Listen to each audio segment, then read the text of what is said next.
WhatsApp guys, आज हम देखने वाले insane discovery in India. World's largest snake lived in Gujarat, Vasuki indicus. ओ भैया, तो वो वाले नाग थे जो शिव जी के गले में रहते हैं। भाई वीडियो होगी काफी इंटरेस्टिंग। इन टॉपिक्स पे इसको ज्यादा इन्फॉर्मेशन रहती है हमेशा, क्योंकि ये एक तो माइथोलॉजी और इस तरह के जो जितने भी सीरीज होती हैं ये देखती जरूर है। पढ़ती भी और भैया पढ़ती है तू? अरे मेरे को पता नहीं, पढ़ी लिखी हुई है। तो करते साथ में एंजॉय। वीडियो है स्टडी आई की चैनल से, प्रशांत धवन सर की वीडियो। तो चैनल पे तो प्लीज सब्सक्राइब वीडियो कर दे, और आप कहाँ से देख रहे हो भी जरूर बताना। 1 2 3 गो।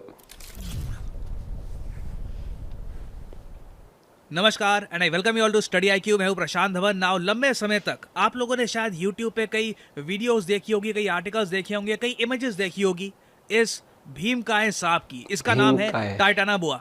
लंबे समय तक पूरी दुनिया ये मानती थी कि ये अब तक का पूरी धरती के इतिहास का सबसे ज्यादा बड़ा सांप। इसकी लेंथ माना जाता है 14 मीटर से भी ज्यादा थी। और बिल्कुल टाइटानाबोआ अगर घात लगाकर बैठे तो एक बार को टीरेक्स जैसे डायनासोर को भी ये निपटा सकता था। मगर रिसेंटली इंडिया में एक ऐसी डिस्कवरी मिली है, एक प्राचीन सांप के ऐसे फॉसिल्स मिले हैं जिससे हमारी समझ हिस्ट्री के बारे में कंप्लीटली बदल गई है। टाइटानाबोआ इतिहास का सबसे बड़ा सांप नहीं था, ये टाइटल जाता है वासुकी इंडिकस को।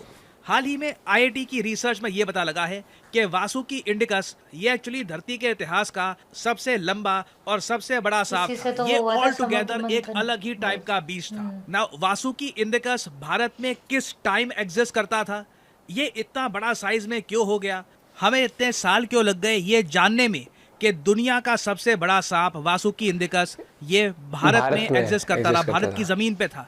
हमारे देश पे देखिए, हम लोग एक्सप्लोरेशन पेलियोंटोलॉजी पर पैसा खर्चते ही नहीं है, और हमें पता ही नहीं है कि हमारी धरती के नीचे कितने राज छुपे हैं, कितने सारे प्राचीन डायनासोर्स, प्राचीन क्रीचर्स थे, भीमकाय क्रीचर्स जो एक टाइम पर भारत की धरती पर चला करते थे ना। सबसे पहले तो ना आपको एक बहुत ही इंटरेस्टिंग मैप दिखाता हूँ। आज से 50 मिलियन साल पहले धरती का मैप ऐसा हुआ करता था। जो वर्ल्ड मैप आज के समय हम देखते हैं, आप नोटिस कर पाओगे ये वर्ल्ड मैप कितना डिफरेंट है। यूरोप के बहुत सारे हिस्से पानी में डूबे हुए हैं। इंडियन सब कॉन्टिनेंट जो आज के समय modern day Republic of India है, पाकिस्तान, बांग्लादेश, इवन श्रीलंका, ये अभी तक यूरेशिया से टकराए भी नहीं है। तो मतलब कि हिमालयन माउंटेन्स अभी तक बने भी नहीं है। अफ्रीका के बहुत सारे हिस्से पानी में डूबे हैं, साउथ अमेरिका का बहुत सारा हिस्सा पानी में डूबा है। ये कंप्लीटली एक अलग ही दुनिया थी। जो तापमान था धरती का, ये काफी ज्यादा था। इंसानों का नामो निशान नहीं था। होमो सेपियंस छोड़िए, केवमैन भी आपको इस एरा में नहीं मिलेगा। पूरी धरती पर या तो भीमकाय जीव थे या फिर मैमल्स थे जो अपनी एवोल्यूशन की बहुत ज्यादा अर्ली स्टेज पे थे। इसके बारे में भी आपको और बताऊंगा, मगर सबसे पहले तो ना एक साइज कंपैरिजन देखते हैं कि वासुकी इंडिकस एक टाइटानाबोआ से साइज में कितना बड़ा था। मैक्सिमम साइज हम मान के चलते हैं एक टाइटानाबोआ जो आज से 60 मिलियन साल पहले एग्जिस्ट करता था, primarily modern day south American continent में। इसका साइज मैक्सिमम माना जाता है 14 से लेकर 14.5 मीटर के आसपास था, जबकि वासुकी इंडिकस कन्विंसिंगली 15 मीटर से भी साइज में बड़ा था। ये साइंटिस्ट आज के समय मान रहे हैं। और ऑब्वियसली आप अगर वासुकी इंडिकस और टाइटानाबोआ के साथ में एक ह्यूमन बीइंग का कंपैरिजन करोगे तो वो साइज में कुछ भी नहीं होगा। इन दोनों भीमकाय सांपों के सामने अगर एक ह्यूमन बीइंग होता तो उसके बचने के कोई चांसेस नहीं थे। और सबसे इंटरेस्टिंग बात देखिए कि जब पेलियोंटोलॉजिस्ट को, बाय द वे पेलियोंटोलॉजिस्ट एक ऐसा आदमी होता है जो फॉसिल्स को स्टडी करता है। जब सबसे पहले वासुकी इंडिकस के फॉसिल्स मिले गुजरात के कच्छ एरिया में, वहां पे एक लिग्नाइट माइन है, वहां पे अचानक से ये फॉसिल रिमेन्स मिले। इनिशियली पेलियोंटोलॉजिस्ट को, साइंटिस्ट को लगा कि मोस्ट प्रोबेबली ये एक क्रोकोडाइल था। एक क्रोकोडाइल ही होगा क्योंकि जो साइज था हड्डियों का, साइंटिस्ट पेलियोंटोलॉजिस्ट इमेजिन नहीं कर पा रहे थे कि एक सांप इतना बड़ा हो सकता है साइज में। क्योंकि अगर ये एक सांप होता तो इसका साइज डेफिनेटली टाइटानाबोआ से भी बड़ा होता, और ये बात मानने को कई लोग रेडी नहीं थे। धीरे धीरे और डिस्कवरीज हुई और स्टडीज हुई, और इवेंचुअली पता लगा कि नहीं, जिसको हम क्रोकोडाइल मान रहे थे ये तो एक्चुअली एक सांप था। और फिर फाइनली इसे एक नाम भी दिया गया, वासुकी। ये नाम भी बहुत ही इंटरेस्टिंग है। आपने काफी बार शिव जी की मूर्ति, शिव जी की इमेजेस देखी होंगी, और आपने नोटिस किया होगा कि हमेशा उनके कंधों पे, उनकी गर्दन के पास एक सांप है ना। जो ये सांप है ना, इसका नाम है वासुकी। और हिंदू रिलीजन में मान्यता है कि वासुकी है the king of all serpents, सबसे ताकतवर सांप। और सबसे फैसिनेटिंग बात यह है कि इस सांप के बारे में जापानीज और चाइनीज कल्चर्स में भी आपको वर्णन मिलेगा। हालांकि जापानीज और चाइनीज लैंग्वेज में अलग नाम से बुलाया जाता है वासुकी को, मगर वो लोग भी मानते हैं कि बिल्कुल एक भीमकाय सांप एग्जिस्ट करता था और चाइनीज और जापानीज माइथोलॉजी में माना जाता है कि ये 8वां ग्रेट ड्रैगन था। तो अब आप समझ गए होंगे कि जब दुनिया का सबसे बड़ा सांप मिला तो ये क्यों डिसाइड किया गया कि इसका नाम होगा वासुकी इंडिकस। इंडिकस क्योंकि इसकी खोज भारत में हुई है। और जितना इस प्राचीन क्रीचर की फॉसिल्स को स्टडी किया गया है, हमें यह भी पता लगा है कि इसके अटैक करने का तरीका मॉडर्न डे एनाकोंडास जैसा हुआ होगा। इतना बड़ा शरीर लेकर मोस्ट प्रोबेबली ये फास्ट अटैक्स तो करता नहीं होगा, ये घात लगा के बैठता होगा। और जिस तरीके से एनाकोंडा बस वेट करता है अपने प्रे का, जैसे ही प्रे पास आता है इमीडिएटली अपनी कंप्लीट स्ट्रेंथ से उसको मार देता है, सेम टाइप का ही अटैक वासुकी इंडिकस भी करता होगा। और अगर यहाँ पे आपका सवाल यह है कि क्या वासुकी इंडिकस ने कभी टायरानोसोरस रेक्स या फिर किसी बड़े डायनासोर को मारा होगा, देखो यहाँ पे एक बात मैं क्लियर कर दूं, बिल्कुल YouTube पर और जगह हम लोग एंटरटेनमेंट के लिए काफ़ी बार इमेजिनेशन के हिसाब से सिनेरियो बनाते हैं कि जी एक टायरानोसोरस रेक्स अगर लड़ता एक टाइटेनाबोआ से या फिर किसी और डायनासोर से तो क्या रिजल्ट होता। आपने देखा होगा, लोगों को काफ़ी मज़ा आता है देखने में, काफ़ी मूवीज भी बनती है इसको लेकर, Jurassic park for example. But in reality हमें यहाँ पर एक बात समझनी होगी, डायनासोर्स पूरी धरती से एक्सटिंक्ट हो गए थे 66 से लेकर 69 मिलियन साल पहले। और वासुकी इंडिकस की जो फॉसिल्स मिली हैं, ये माना जा रहा है कि करीब 47-48 मिलियन साल पुरानी है। ये तो नहीं, मोस्ट प्रोबेबली वासुकी इंडिकस ने किसी डायनासोर को देखा भी नहीं होगा। अगर जो कंटेम्पररी टाइमलाइन है इसको अगर हम फॉलो करें तो यही निष्कर्ष निकलता है। अब अगला सवाल आपका ये होगा कि अगर वासुकी इंडिकस के टाइम में डायनासोर्स थे ही नहीं तो ये साइज में इतना बड़ा कैसे हो गया? वेल, इसके कई रीजन है। सबसे बड़ा रीजन तो मैं कहूंगा द रोल ऑफ क्लाइमेट।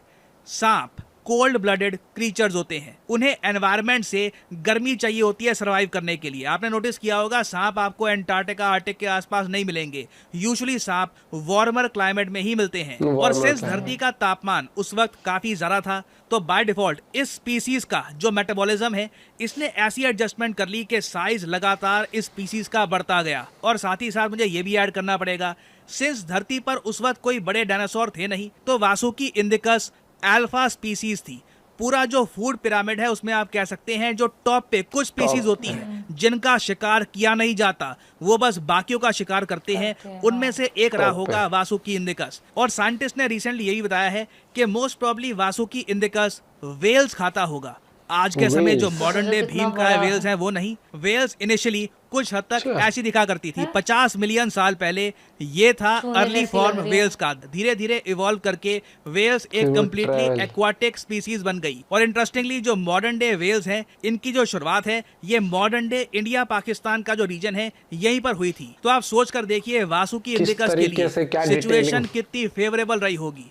इसका शिकार करने वाला कोई है नहीं। आसपास जो भी मैमल्स हैं, जो भी क्रीचर्स हैं, साइज में इससे काफी छोटे हैं, तो फूड की कोई कमी नहीं थी। क्लाइमेट इसके पक्ष में था तो साइज में ये लगातार बड़ा होता गया। और अगर यहाँ पे आपका सवाल है कि वासुकी इंडिकस विलुप्त कैसे हुआ, देखिए स्पीसीज आती हैं और काफी बार एक्सटेंट हो जाती हैं कई कारणों की वजह से। क्लाइमेट में कुछ बदलाव हो गए और उसके अलावा खैर हमने ये भी समझना होगा कि बहुत ही जल्द जिस जगह पे वासुकी इंडिकस था, जिस कॉन्टिनेंट पे वासुकी इंडिकस था, ये कॉन्टिनेंट टकराने वाला था यूरेशियन कॉन्टिनेंट से। तो एक बहुत ही बड़ा जियोलॉजिकल इवेंट भी होने वाला था जिससे क्लाइमेट में फूड सप्लाई में बड़ा चेंज आया होगा और वासुकी इंडिकस जैसे सांप इवेंचुअली एक्सटेंट हो गए। हालांकि ऑब्वियसली सांप अगर हम बात करें एज ए रेप्टाइल आज भी जीवित हैं, हर जगह जीवित हैं, बस उनका वो साइज नहीं रहा जो एक टाइम पर वासुकी इंडिकस जैसे सांपों का हुआ करता था। और अगर यहाँ पे आपका सवाल ये है कि हम लोग वासुकी इंडिकस के बारे में अब बात भी क्यों करें, ठीक है एक जमाने में 5 करोड़ साल पहले रहा होगा एक सांप, हमें क्या। देखिए ये आज के समय एक इंडस्ट्री है जो हम टैप नहीं कर रहे। आज के समय पूरी दुनिया, यूरोप, यूएस, चाइना, जापान, हर जगह लेख लिख के जा रहे हैं वासुकी इंडिकस के बारे में।